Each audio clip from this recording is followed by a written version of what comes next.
આ વર્ષે નીટ 2025ની પરીક્ષા 4 મે રવિવારના રોજ યોજાશે।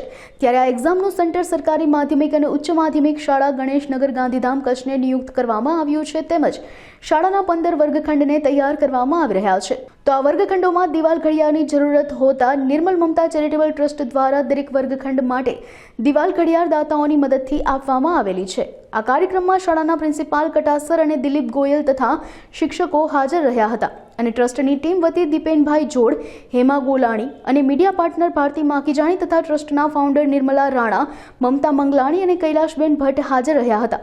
બધા વિદ્યાર્થીઓ સારી રીતે એક્ઝામ આપે અને પોતાનું ભવિષ્ય ઉજ્જવળ બનાવે તેવી આશા અને શુભેચ્છા ટ્રસ્ટ દ્વારા આપવામાં આવી હતી।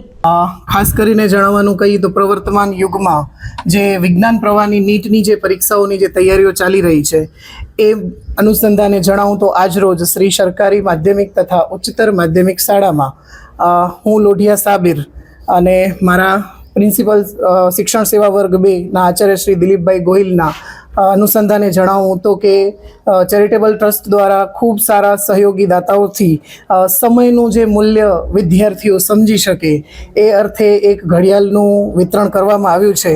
દરેક ક્લાસમાં આવી અવનવી ઘડિયાળનું આજરોજ અહીં અમને દાતાશ્રીઓ તરફથી મળેલ છે, તો એ સમગ્ર શાળા પરિવાર વતી અત્રેથી હું એમનો આભાર માનું છું। આવું જ સહયોગ અમને અને અમારા વિદ્યાર્થીઓને ભવિષ્યમાં મળે અને આવી ઉજ્જવળ તકો આ શાળા પરિવારને મળે એવી આશા સાથે અહીં હું વિરમું છું। Thank you so much.